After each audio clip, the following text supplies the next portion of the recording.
Shalom ప్రభునేసు క్రీస్తు నామంలో మీ అందరికీ శుభములను సమాధానము కలుగును గాక. This is Nehemiah from the heart of Israel, Jerusalem. శుక్రవారం ఉదయం 3 గంటలకు దాదాపు ఇజ్రాయెల్ దేశమంతా నిద్రలో నుండి ఉలిక్కిపడింది. సడన్ గా దేశమంతా సైరన్ మోగడంతో బాంబులు పడుతున్నాయేమో అనుకొని ప్రజలు భయంతో బాంబు షెల్టర్ లోకి పరిగెత్తడం జరిగింది. ఇజ్రాయెల్ విజయవంతంగా ఇరాన్ యొక్క అణుస్థావరాలను ధ్వంసం చేసింది అని ప్రజలకు తెలియజేసి వారిని అప్రమత్తపరచడానికి ఈ యొక్క సైరన్ మోగించడం జరిగింది. దయచేసి గమనించండి, ఇజ్రాయెల్లో ప్రస్తుతం నెలకొన్న వాతావరణానికి అసలు సిసలైన కారణాలను, ముఖ్యంగా ఇజ్రాయెల్ ఇరాన్ మధ్య జరుగుతున్న ఆ యుద్ధానికి అసలైన కారణాలు ఏంటి అనేది యెరూషలేములో నుండి నేను మీకు తెలియజేయడానికి ఈ వీడియో చేయడం జరిగింది. ఇజ్రాయెల్ ఇరాన్ మీద జరిగిన దాడికి ఆపరేషన్ రైజింగ్ లయన్ అని పేరు పెట్టడం జరిగింది. ఈ పదాన్ని వారు సంఖ్యాకాండం 23వ అధ్యాయము 24వ వచనంలో నుండి తీసుకున్నారు. బిలాము బాలాకు అనే రాజు ప్రోత్సాహంతోటి ఇశ్రాయేలీయులను రెండవ మారు శపించడానికి బయలుదేరినప్పుడు ఆ శాప వచనాన్ని దేవుడు ఆశీర్వాద వచనంగా మార్చే సందర్భం అది. ఒకసారి ఆ వచనాన్ని చదువుకుందామా? సంఖ్యాకాండము 23వ అధ్యాయము 24వ వచనం. ఇదిగో ఆ జనము ఆడు సింహము వలె లేచును, అది సింహము వలె నిక్కి నిలుచును. ఇజ్రాయేలీయులను గూర్చి పలకబడిన మాట ఇది. సింహము వలె నిక్కి నిలుచును అన్న మాటలో నుండి ఈ యొక్క పదాన్ని తీసుకోవడం జరిగింది. ఆ రకంగా ఈ ఆపరేషన్ కి రైజింగ్ లయన్ అని నామకరణం చేయడం జరిగింది. ఈ వీడియోలో మనం 2 విషయాలను స్పష్టంగా మరియు క్లుప్తంగా పరిశీలన చేద్దాం. మొదటిది, ఇజ్రాయెల్ ఇంత కష్టతరమైన క్లిష్టమైన ఆపరేషన్ ని అంత పిన్ పాయింట్ అక్యురసీ తోటి ఎలా నిర్వహించగలిగింది. రెండవది, అసలు ఇజ్రాయెల్ ఇరాన్ మీద దాడి చేయడానికి గల కారణాలు ఏంటి? 1979 సంవత్సరం కంటే ముందు ఇజ్రాయెల్ కి ఇరాన్ కి మధ్య చాలా మంచి సంబంధాలు ఉన్నాయి. అలాంటిది ఇప్పుడు ఇరాన్ కి ఇజ్రాయెల్ కి పచ్చగడ్డి వేస్తే బగ్గుమనే పరిస్థితి ఎందుకు నెలకొల్పబడింది? అసలు ఇరాన్ ఏమైనా ఇజ్రాయెల్ తోటి బార్డర్ షేర్ చేసుకుంటుందా, లేక ఇరాన్ కి ఇజ్రాయెల్ కి చమురు గొడవలు ఏమన్నా ఉన్నాయా, వాటర్ గొడవలు ఏమన్నా ఉన్నాయా? ఏ గొడవలు లేవు. అటువంటిది ఇంత శత్రుత్వం ఎందుకు నెలకొల్పబడింది? అంతేకాదు, ఇంత పెద్ద ఆపరేషన్ ని సక్సెస్ఫుల్ గా నిర్వహించడానికి ఇజ్రాయెల్ ఇరాన్ ని ఏ రకంగా మభ్యపెట్టింది? ఈ అంశాలన్నిటితో పాటు ఈ యుద్ధానికి అసలైన కారణాలను, ఎవరు చెప్పని కారణాలను యెరూషలేము నుండి నేను మీ ముందుంచాలని ఆశపడుతూ ఉన్నాను. సో ఇంకా ఎవరైనా మన ఛానల్ ను సబ్స్క్రైబ్ చేసుకున్నట్లయితే, ఎవరైనా మొట్టమొదటిసారిగా మన ఛానల్ చూస్తున్నట్లయితే తప్పకుండా సబ్స్క్రైబ్ చేసుకోవాల్సిందిగా మనవి చేస్తూ ఉన్నాను. అంతేకాదు, ఈ వీడియోను తప్పకుండా లైక్ చేయండి.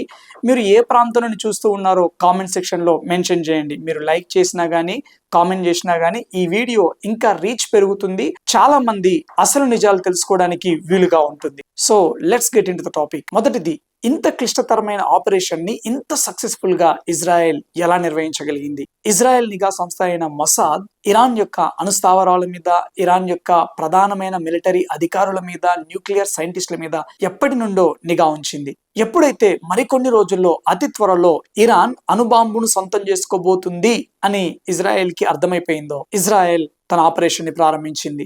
దాడి జరిగిన శుక్రవారం రాత్రి తెల్లవారుజాము కంటే ముందే మొసాద్ ఏజెంట్స్ కొంతమంది ఈ యొక్క ఇరాన్ భూభాగంలోకి చొరబడడం జరిగింది. వారితో పాటుగా కొన్ని సాంకేతిక పరిజ్ఞానంతో కూడిన పరికరాలను ఇరాన్ లోకి స్మగుల్ చేయడం జరిగింది. అలా అటాక్ కంటే ముందుగానే చేరుకున్న వీరు ఈ యొక్క ఇరాన్ ఎయిర్ డిఫెన్స్ సిస్టమ్ ని తమ స్వాధీనంలోకి తీసుకోవడం జరిగింది. ఇజ్రాయెల్ 200 ఫైటర్ జెట్స్ తో 300 స్థావరాల మీద దాడి చేసి 9 మంది ఇరాన్ యొక్క ప్రధానమైన మిలిటరీ అధికారులను మరియు కొంతమంది న్యూక్లియర్ సైంటిస్టులను మట్టుబెట్టడం జరిగింది. అసలు ఏం జరుగుతుంది అని ఇరాన్ తేరుకునే లోపే ఇరాన్ యొక్క ప్రధానమైన అణుస్థావరాలను ఇజ్రాయెల్ ధ్వంసం చేయడం జరిగింది. అయితే ఇరాన్ వెంటనే రెస్పాండ్ అయ్యి వెంటనే అటాక్ చేయకుండా ముందుగానే అమర్చిన డ్రోన్ల ద్వారా ఇరాన్ యొక్క మిసైల్ లాంచర్స్ ను కూడా ధ్వంసం చేయడం జరిగింది. ఇంత పెద్ద మిషన్ ని ఇంత పిన్ పాయింట్ అక్యురసీ తోటి ఇజ్రాయెల్ నిర్వహించగలిగింది అని అంటే దాని వెనకాల మొసాద్ యొక్క పనితనం ఏంటో మనం అర్థం చేసుకోవచ్చు.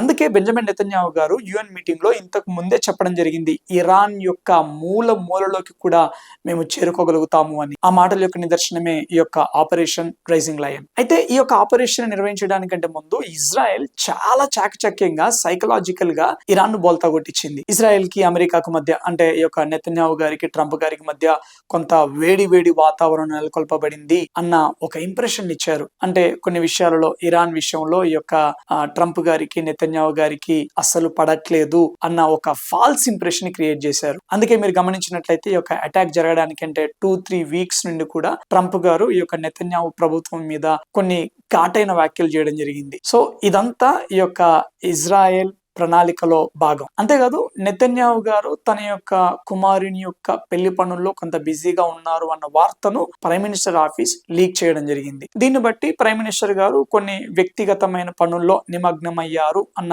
ఒక ఇంప్రెషన్ ని క్రియేట్ చేశారు. అంతేకాదు ఈ యొక్క ఇజ్రాయేలీ నిఘా సంస్థ అయిన మొసాద్ యొక్క హెడ్ కూడా ట్రంప్ గారితోటి మంతనాలు జరపడానికి ప్రయత్నం చేస్తూ ఉన్నాడు, సో అక్కడికి ఇక్కడికి తిరుగుతూ ఉన్నాడు అన్న ఒక ఇంప్రెషన్ ని క్రియేట్ చేశారు.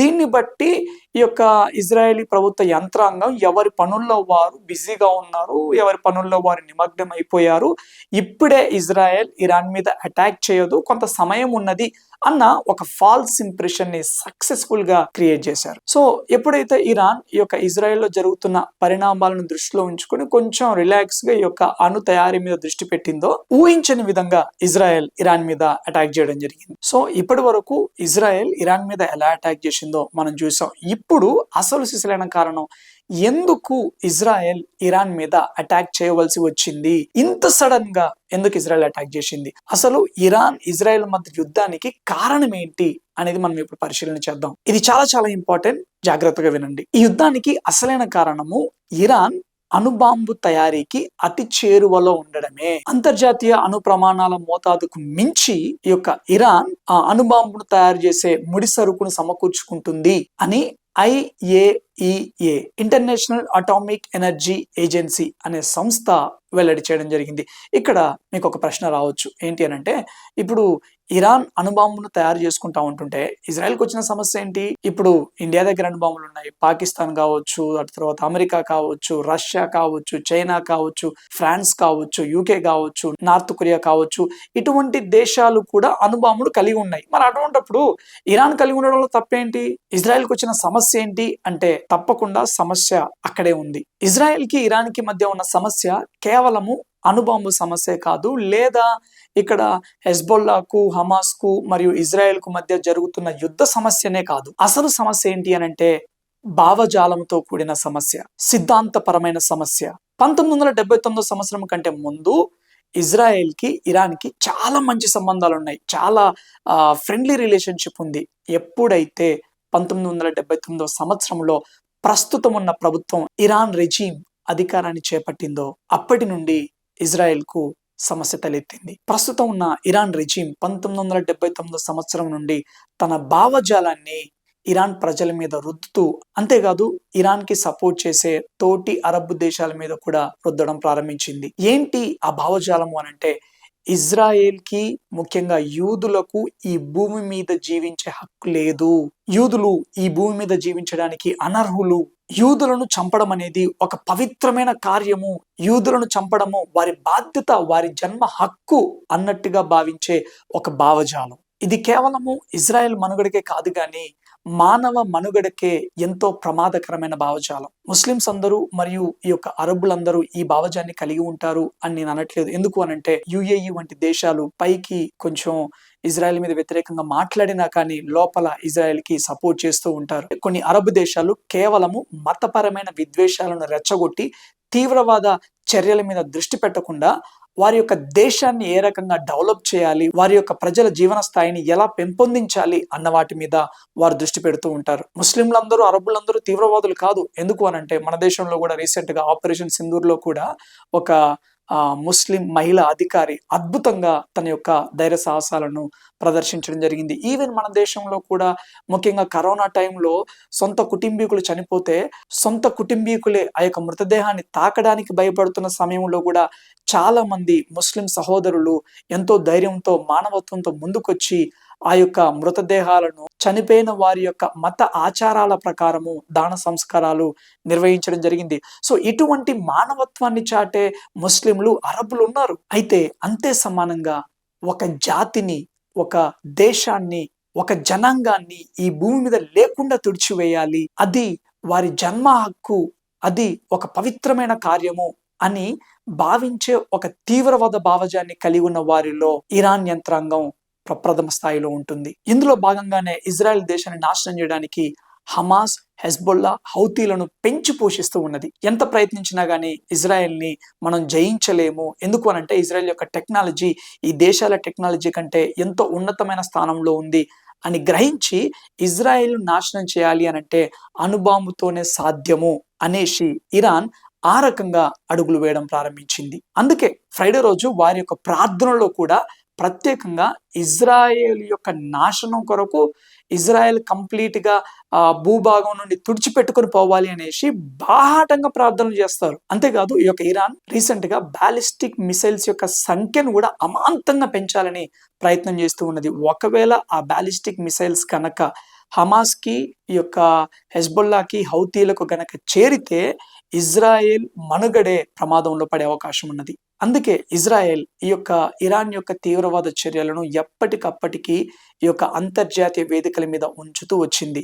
ఇప్పుడు ఇంకా చేసేది ఏమీ లేక, వారికి ఏ ఆప్షన్ లేక, వారి యొక్క మనుగడను కాపాడుకోవడానికి, వారి యొక్క అస్తిత్వాన్ని, వారి జనాంగాన్ని కాపాడుకోవడానికి జాగ్రత్తతో కూడిన ముందు చర్యలలో భాగంగా ఇరాన్ యొక్క అణు కేంద్రాలను ధ్వంసం చేయడం జరిగింది. ఇజ్రాయెల్ ఎప్పుడు కూడా పలానా దేశం నాశనం అవ్వాలి, పలానా దేశాన్ని కంప్లీట్ గా తుడిచివేస్తాము అని ఎప్పుడు ఏ దేశం గురించి చెప్పలేదు. అవసరమైతే చుట్టూ ఉన్న అరబ్ దేశాలు కూడా హెల్ప్ చేసింది తప్పితే ఏ దేశము కూడా తుడిచిపెట్టుకొని పోవాలి అని కోరుకోలేదు. ఈవెన్ ఇరాన్ మీద అటాక్ చేసేటప్పుడు చాలా స్పెసిఫిక్ గా, చాలా అక్యురేట్ గా ఎవరైతే చంపాలనుకున్నారో వారిని మాత్రమే, వారు ఉన్న ఫ్లాట్ వరకు మాత్రమే పేల్చివేసి మిగతా ఫ్లాట్లకు కూడా ఎటువంటి ఆటంకం కలగకుండా, ఎటువంటి జనాభా నష్టం కలగకుండా ఎంతో పకడ్బందీగా దాడులు నిర్వహించడం జరిగింది. కానీ ఇరాన్ మాత్రం నిన్నటి రోజు రాత్రి జనావాసాల మీద దాడి చేయడం జరిగింది. అదే ఇజ్రాయెల్ కి ఇరాన్ కి మధ్య ఉన్న తేడా. దయచేసి గమనించండి, ఇటువంటి పరిస్థితుల్లో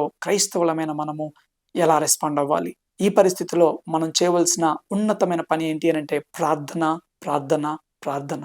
ఇరాన్ దేశంలోని ఆ యొక్క సామాన్య పౌరులు కూడా ఈ యొక్క ఇరాన్ రెజీమ్ వలన ఎంతో శ్రమలు అనుభవిస్తూ ఉన్నారు. వారి విడుదల కొరకు మనం అందరం ప్రార్థన చేద్దాం. అలాగే ఇజ్రాయెల్ యొక్క దేశ క్షేమము కొరకు, యెరూషలేము క్షేమము కొరకు, ఐడిఎఫ్ సోల్జర్స్ కొరకు, ఇజ్రాయెల్ ప్రభుత్వ యంత్రాంగం కొరకు మనం అందరము ప్రార్థన చేద్దాం.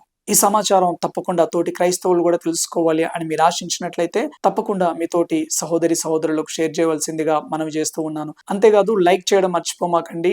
మీరు ఏ ప్లేస్ నుండి ఈ వీడియోని చూస్తూ ఉన్నారో కామెంట్లో మెన్షన్ చేయడం మర్చిపోమాకండి. చివరి వరకు చూసిన ప్రతి ఒక్కరికి ప్రభు నామంలో వందనాలు తెలియజేస్తూ ఉన్నాను. Thank you all. God bless you. Shalom.